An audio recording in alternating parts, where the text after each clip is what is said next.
In May 1990, the partial skeleton and remains of a man were found submerged in water. The hands and feet were missing. A post-mortem at the time revealed he'd broken his collarbone and ribs.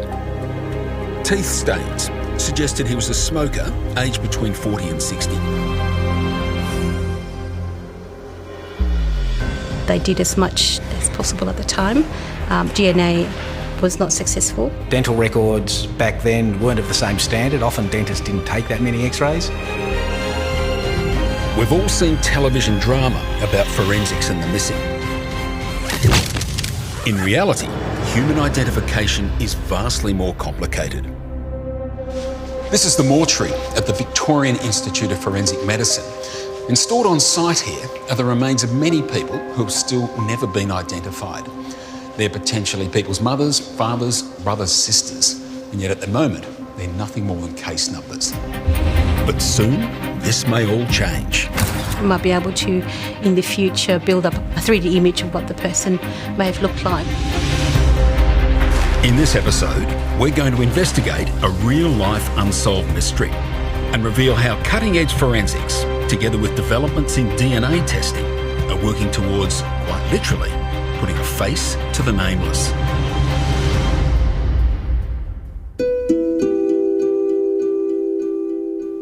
The worst thing is really just not knowing. It's like a horrible gothic merry-go-round that just won't stop. In 1991, Dylan Redman's 25-year-old brother, Owen, left for work, and he was never seen again. There were times that he would kind of take off and he'd go to different festivals and, and see bands, and he'd just go off and do his own thing. But he started just backing off from everyone. It's a heartbreaking and familiar story for thousands of families every year around the country. And he didn't take anything really valuable with him. Someone they love goes missing without any clues. For Dylan, it's been decades of false hope and the anguish of not knowing. The worst case scenario is that he's passed away, he's died somewhere, and no one's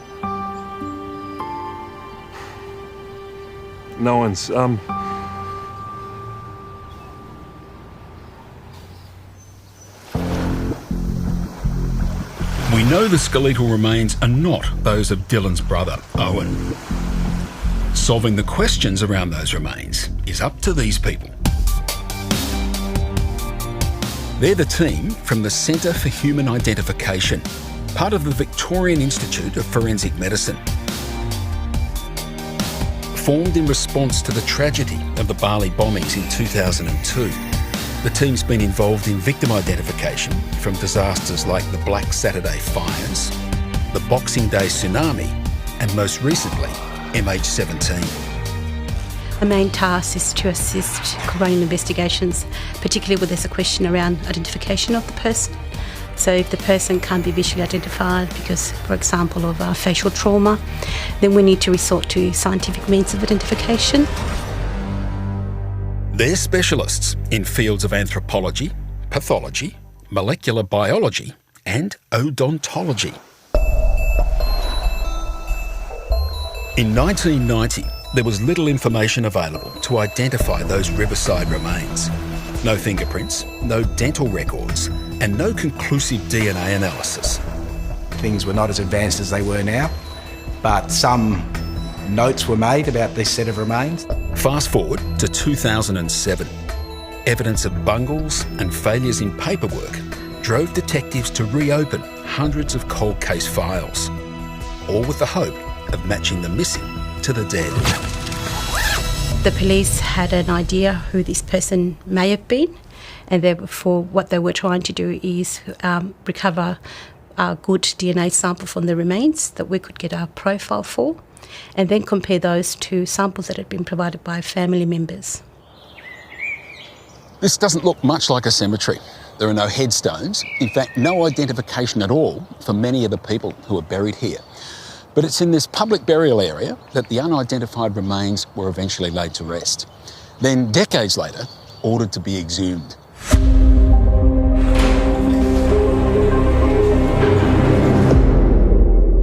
With the hope of new clues to an identity, it's forensic anthropologist Dr. Soren Blau who begins the process of piecing together information. What we're trying to do with forensic anthropology is to really narrow down the field. Along with forensic pathologist Dr. Paul Bedford, they perform an anatomical stock take to make sure the right person has been exhumed. Thoracic 1 to 12, correct. Lumbar 1 to 5. The examination of the biological profile of this individual indicated that the individual was male. He was of an ancestry of Caucasoid, so of a European ancestry, and he was an elderly male. CT scanning wasn't being used in the 90s for post-mortems. Now it's become one of the most important additions to the forensic medicine kit. So this time we were able to CT scan them, we were able to do much more detailed recording of the dental status, try to compare that to antemortem information. Examiners are now more likely to use a mouse than a scalpel. CT scanner has had a massive impact on how we do our work here. So every deceased person that comes into the building has a full body head-to-toe CT scan. We CT scan not only fleshed bodies and normal people, but also skeletal remains. There's stuff inside the bones that we can't necessarily see that we can see on a CT scan. More objective than traditional post-mortems, these virtual autopsies create a permanent set of digital data that can be reviewed at any time, particularly when new evidence comes to light. We'll get a CT scan of an unknown skull, and we'll get some photographs of the living people who that skull may belong to, and we'll use some computer techniques to insert the skull inside the head and see if it fits. It's as simple as that. It's called craniofacial superimposition. We can never use it to actually identify someone, but we can use it to include or exclude someone as a possible owner of that skull. And in the name of science, I've volunteered my photo to demonstrate. So what I've done with your photograph is I've gone through our CT database and found a skull that kind of fits. And I've imported that into this program to see how well or badly the skull can fit. But with that, you can do quite a good physical match there just with the eye. Yeah, that's right, just with the eyes and the widths of the cheekbones. And looking at that, you'd think, well, yeah, that's a possibility. But it's the lateral image that clearly shows I'm not a match. So in this case, I would say, well, no, this skull cannot possibly belong to Graham Phillips, and you will be discounted from one of the possibles. So it's an idea of exclusion leading to a smaller and smaller pool of people. And for you social media skeptics, those smiling Facebook selfies have found a place in forensics. This is a real case that we did. So we have the CT scan of the person's mouth region, and we can use some computer software to extract the densest pixels out of that CT data. And when you do that, we have just the teeth, and you can see this person has a slightly rotated lateral incisor, rotated lateral incisor, slightly crooked front teeth, slightly crooked front teeth. So you can see that, and then we can get to the stage where we're superimposing so it's a perfect of the teeth that are there, and we can look at that and say, well, that's as close to a perfect match as we can get. Unfortunately, without any useful photos or dental x-rays before he died, no amount of imaging could shed any light on the identity of the remains. Just a bit of proximal payment for the DNA. It was time to revert to the gold standard for human identification, DNA testing.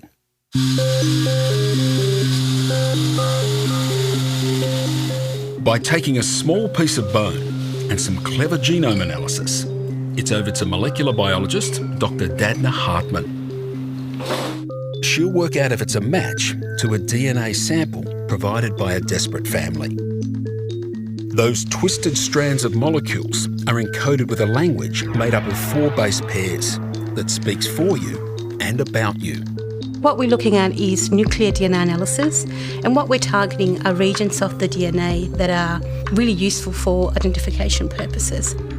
The regions are called short tandem repeats, or STRs. They are short sequences of DNA building blocks, or nucleotides, repeated many times. These repeats differ from person to person and give us our unique profile. By examining the STR locations on the genome, scientists can tell how likely a match is between two samples. The more sites that match in repeat number, the more likely it is that the people are related. So Graham, this is where we do the extraction of DNA from things like skeletal remains. So it's a section of the femur. Now the methodology is so that we can probably start with a lot less bone to get a profile, because in some cases we don't have a nice beautiful chunk of femur to work with. Nowadays, a tiny piece of bone can be converted into a lot of information. So at the moment we're looking at 15 regions of DNA. When you combine that information together, it makes it highly unlikely that two individuals will have the same profile by sheer chance. And, in Victoria at least, the system processing that information comes straight from the FBI. It's called CODIS, Combined DNA Index System, a software that allows matching at lightning speeds. During the 2009 bushfires, we needed some sort of software capability to enable us to do DNA matching, to identify those that were perished during the bushfires to family members who had provided samples. You can imagine if we were to do that manually or using spreadsheets, it would take hours, days, weeks to be able to do that. Since 2010, CODIS has provided successful matches that otherwise would never have been made. So it enables us to store profile information from individuals, whether they be DNA profiles from unidentified remains or family members. So what we have done is generated a mock profile for yourself. My dad's square, my mum's round. Yes. So we would then search your profile and hope that it matches. And that's a match. It is. That's incredibly fast. And so I guess you can kind of imagine the time where all the data you have will be in one system and you could do the match with one click of a button. Correct. We're not there yet, but yes, that would be fantastic. More than 30 years on, there's still no finality for Dylan. His DNA profile is on the Victorian database and he's making sure Owen is not forgotten. So I wanted to try and reach, as many people as I could, because there'll be one person somewhere who knows what's happened. But what of the family hoping for a DNA match to that mystery man? We were able to successfully get a DNA profile from those remains. We were then able to compare them to the DNA profiles from family members. Unfortunately, in this case, they were not a match, so the DNA evidence suggested to us that the actual set of remains was not the biological relative of the person. We now have a DNA profile for those remains, and we are able to add that to the Victorian Missing Persons DNA database in the hope that in the future, as reference samples has become available for other missing persons, we might have a match. With no more reference samples available, that's the end of the road for those remains. Or is it? What if it were possible to take a sample of DNA from the remains and reconstruct a full colour photograph of the person? Well, that's what I've come to the University of Canberra to find out about. Dr. Dennis McNiven is a forensic geneticist. He's working on predicting a person's appearance from anonymous DNA. At the moment, we can, with a reasonable degree of accuracy, predict your continental level ancestry. We can reasonably predict eye colour and hair colour. These traits are known as phenotypes, and they can be extracted from our genetic code using things known as SNPs, single nucleotide polymorphisms. They're areas of the human genome that differ by one building block from person to person. Unlike STRs, it's the sequence of the building blocks, not the length, that's useful for forensic scientists. Some people might have an A at one point, while some others might have a C. This difference gives us a microscopic insight into what we look like, from eye colour to hair colour, even where our ancestors came from. All right, so you're going to find out my secrets, are you? I am. All it takes is a simple saliva swab. So just like this? That's it. And a few days to process. So here's your results. And you can see that your DNA is represented by this red dot here. Yeah. And it's right in the middle of a cluster of purple dots. And these purple dots represent Europeans. So this is telling us that you are essentially European, much more likely to be European than any other continental grouping. Okay, so that's what I thought. So no there's no surprises surprises in the family tree. That is a relief. Now we can also see what it's saying about your hair and your eye colour. Yeah. So you can see that we've got 4 categories of hair colour: brown, red, black and blonde, and you've come out as 65% brown with perhaps some black as well. And this is your eye colour. So you can see that, again, we have 3 categories here. We've got blue, brown and intermediate. And you've come across as not quite any of them. So you haven't got blue eyes, you haven't got brown eyes, so you're somewhere in between. Good, so there's no genetic surprises there. What a relief. Well, is that a relief or a disappointment for you? It's research that gives forensic scientists great hope. What we could do in the future is potentially do phenotypic analysis of these unidentified remains, so we can start to build a profile of what this person may have looked like when they were, I guess, alive. The science we've just seen will be really helpful for identifying missing people, but it'll also be invaluable for solving crimes. If you get DNA from a crime scene and you don't get a match with another person, well, that's a dead end. But now we have the ability to extract further information from that DNA. If you like, to let the DNA do the talking, to extract the silent witness, and to build a picture of what the donor of that DNA may have looked like. In this promotional video, a US company suggests its software tool is already assisting law enforcement. As the program sifts through millions of pieces of genetic information, it slowly begins to build a suspect's appearance. They claim they can generate images to narrow down suspect lists and unidentified remains with a high degree of accuracy.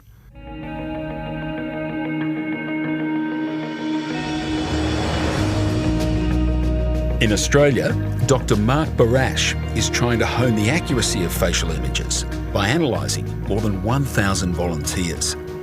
Ultimately, I would like to produce a comprehensive molecular identikit which will include information about the visual appearance. To do that, he takes a sample for DNA processing and a 3D photograph which he analyses to measure facial landmarks. Sophisticated algorithms match DNA with physical traits. Dr. Barash has already examined samples from more than 600 people, discovering strong links to more than 6,000 genetic markers and 100 facial traits. The numbers we see are the craniofacial landmarks, and the traits are represented by the distance between them. Undoubtedly, genomic profiling is a game changer for future forensics. The more we learn about, the genetics behind our features, our phenotypic features, we might be able to, in the future, build up a 3D image of what the person may have looked like in life from the DNA profile. Dylan's search for his missing brother has new science on his side. Just to know, even if it was, I'm still alive, it's too awkward, I can't do this, but I'm okay. Now, all he needs is resolution. The worst thing is really just not knowing.